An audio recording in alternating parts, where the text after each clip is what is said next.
यंदा देखील प्रो गोविंदाचा थरार जो आहे तो पाहायला मिळणार आहे। थोड्याच वेळापूर्वी मुख्यमंत्र्यांच्या उपस्थितीमध्ये बैठक संपन्न झाली। आमदार प्रताप सरनाईक आहेत। सरनाईकजी, तुम्ही दरवर्षी प्रो गोविंदाच्या संदर्भात तुम्ही वेगवेगळी खेळ हा संपूर्ण जो आहे साहसी खेळ प्रकारात हा संपूर्ण गोविंदा आणला आणि आता त्याचं एक वेगळं स्वरूप तुम्ही मांडताय। यंदाचं काय स्वरूप असणार आणि तारीख काय निश्चित झाली? 18 ऑगस्ट रोजी रविवारी वरळीच्या डोम ह्या सभागृहामध्ये दहीहंडीचं आयोजन करण्यात आलं आणि प्रो गोविंदा हे जे गेल्या वर्षीपासून आम्ही स्पर्धा आयोजित केली त्या स्पर्धेमध्ये 16 संघ सहभागी होतील। आमच्या गोविंदा समन्वय समितीच्या सर्व पदाधिकाऱ्यांच्या उपस्थितीमध्ये माननीय मुख्यमंत्र्यांकडे हा निर्णय झाला। प्रामुख्यानं 18 ऑगस्टला तर आम्ही ती स्पर्धा खेळणारच आहोत, परंतु गोविंदाच्या दिवशी पूर्णतः सुट्टी राज्याला मिळावी आणि त्याचबरोबर शासकीय कार्यालयांबरोबर खाजगी कार्यालयांना सुद्धा सुट्टी जाहीर करावी अशी आम्ही विनंती केली। ती सुद्धा विनंती मान्य करण्यासंदर्भात मुख्यमंत्र्यांनी सचिवांना आदेश दिलेले आहेत। तसंच काही गोविंदा पथकांचं असं म्हणणं होतं की विम्याचं संरक्षण लवकरात लवकर मिळणं गरजेचं आहे, त्यामुळे तोही निर्णय मुख्यमंत्र्यांनी मान्य केला। क्रीडा खात्याला तसे आदेश दिलेत की गोविंदांना पूर्ण विम्याचं कवच मिळण्यासाठी 1 ते 1.5 महिना अगोदरच त्यांना विमा संरक्षण द्यावं, जेणेकरून प्रॅक्टिस करत असताना सुद्धा गोविंदांना त्या विम्याचा फायदा होऊ शकेल। त्यामुळे अतिशय चांगल्या वातावरणामध्ये ही आजची बैठक झाली आणि त्याचबरोबर टायगर श्रॉफला ह्या वर्षीचा ह्या गोविंदांचा ब्रँड ॲम्बॅसेडर बनवावं अशी सुद्धा आम्ही विनंती केली। ते विनंती सुद्धा समन्वय समितीच्या वतीनं त्या बैठकीमध्ये मान्य करण्यात आली।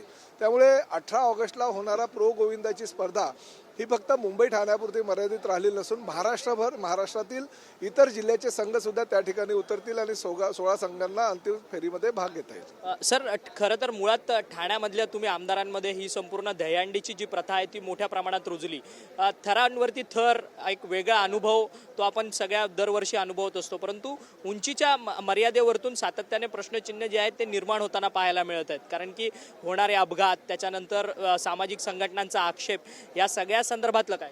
न्यायालयाच्या निर्णयाच्या अधून राहूनच आम्ही सगळे निर्णय घेणार आहोत। उंचीवरची जी मर्यादा आहे ती आम्ही कायम ठेवली। आम्ही बघा, आमच्याबरोबर आता डेव्हिड आहे जो जय जवान गोविंदा पथकाचा प्रशिक्षक आहे, आमची गीता झगडे आहे जी पार्ले स्पोर्ट्स क्लबची महिला गोविंदा पथकाची प्रमुख आहेत, बाळा पड्यालकर आहे, अनेक आमचे सगळे जुने जाणते गोविंदा ह्या ठिकाणी आहेत आणि न्यायालयाच्या निर्णयाच्या अधीन राहूनच आम्ही सगळे निर्णय घेणार आहोत। आणि प्रामुख्यानं जे वरती चढवणारा जो गोविंदा आहे तो 14 वर्षाच्या वरीलच असावा असं आम्ही स्पष्टपणे सगळ्या गोविंदा पथकांना सांगितलेलं आहे। त्यामुळे न्यायालयाच्या निर्णयाच्या अधीन राहूनच ही स्पर्धा घेतली जाईल आणि पूर्ण स्पर्धेमध्ये कुठल्याही प्रकारचा अपघात होणार नाही गोविंदानं त्याची काळजी घेण्याची आणि त्यासाठी जी काही आयुधं वापरता येईल, जी काही म्हणजे सेफ्टी बेल्ट आहे किंवा हेल्मेट आहे, अशा प्रकारची सगळ्या वस्तू वापरून आम्ही स्पर्धा कशी चांगल्या प्रकारे योग्य प्रकारे होईल याची खबरदारी घेणार। खरं तर साहसी क्रीडा प्रकारात आता सगळा गोविंदा पोहोचलेला आहे। अनेक देशांमध्ये हा क्रीडा प्रकार जो आहे यापूर्वी देखील अस्तित्वात होता। त्या तिकडे वापरणारे इक्विपमेंट असेल, तिथंची टेक्निक्स असतील खेळांमधले, ते मोठ्या प्रमाणात वेगळ्या पद्धतीने आहेत। आपल्या भारतात ह्या सगळ्या संदर्भात पारंपरिक हा खेळ संपूर्ण आपण खेळला जातो। त्या संदर्भात काही अनेक तुम्ही टूर्स देखील प्लॅन केलेले होते बाहेरच्या देशांमध्ये जाऊन त्या सगळ्या खेळांच्या संदर्भात।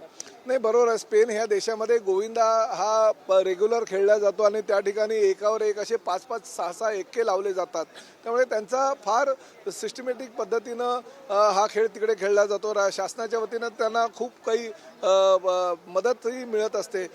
दुर्दैवानं आपल्या सगळ्या गोविंदांना शासनाच्या वतीनं हवं तशी मदत मिळाली नाही, परंतु शेवटी पारंपरिक जो आपला उत्सव होता त्याचं खेळाचं मध्ये रूपांतर करण्याचा जो माझा प्रस्ताव होता, माझं जे स्वप्न होतं ते आता प्रत्यक्षात कुठेतरी उतरतं आहे। आणि स्पेनच्या अनेक गोविंदा पथकांना आमच्या समन्वय समितीला आमंत्रण केलेलं आहे, कारण त्यांची एक वेगळी टेक्निक आहे, आपली एक मुलांची वेगळी टेक्निक असते, मुलींची एक वेगळी टेक्निक असते आणि त्यामुळे त्यांनी आमंत्रण दिल्यावर आमच्या ह्या काही क्रीडापटूंना सुद्धा स्पेनला आम्ही पाठवू। मी मुख्यमंत्र्यांना अशी विनंती केली की ह्या दरम्यान त्यांना जर आपल्याला पाठवता आला आणि त्यांची जर काही टेक्निक आपल्याला घेता आली तर निश्चितपणे त्यानुसार आपल्याकडे 9 काय 10 थर सुद्धा लागले जातील। खरं तर सर, आता आपण खेळाच्या संदर्भात बोललो, परंतु राजकारणामध्ये सध्या खेळ होताना पाहायला मिळतात आहेत। विधान परिषदेची निवडणूक रंगते, 11 जागा आहेत, 12 उमेदवार आहेत। तुमचे एकेकाळचे मित्र राहिलेले मिलिंद नार्वेकर हे देखील आता या सगळ्या निवडणुकीमध्ये आहेत। ते भरत गोगावले, उदय सामंत, नाना पटोले या सगळ्यांच्या भेटीगाठी घेताना एकेकाळचे मित्र ना, मिलिंद नार्वेकर आमचा फार जुना मित्र आणि आजही आहे, कालही होता आणि परवा कारवाई राहील, शेवटी पक्षाची भूमिका आहे. आमच्या पक्षानं एखादा निर्णय जर घेतला तर त्या निर्णयाच्या अधीन राहूनच आम्ही मतदान करणार. मिलिंद नार्वेकर मित्र आहे म्हणून वेगळा विचार आमच्या मनामध्ये कधी शिवणार नाही. परंतु एक गोष्ट मात्र की मित्र म्हणून आम्ही नेहमीच शुभेच्छा देतो.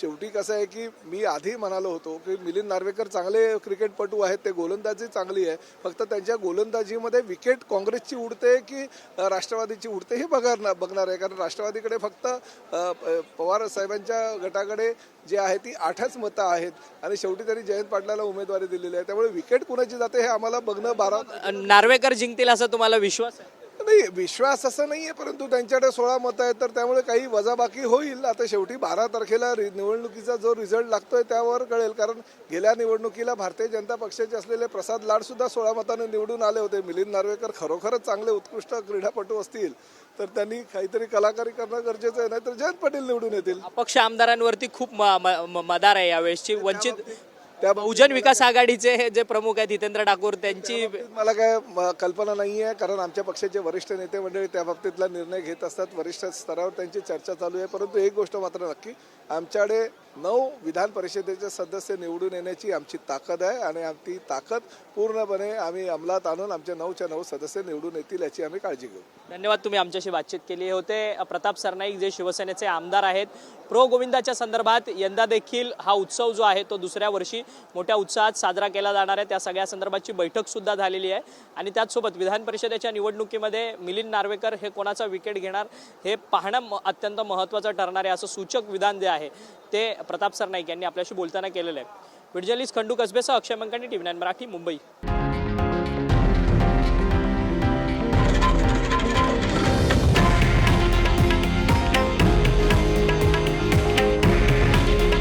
हे आहे देशातील नंबर 1 न्यूज नेटवर्क आणि आपण पाहत आहात TV9 मराठी. काळजी तुमची, हित महाराष्ट्राचं.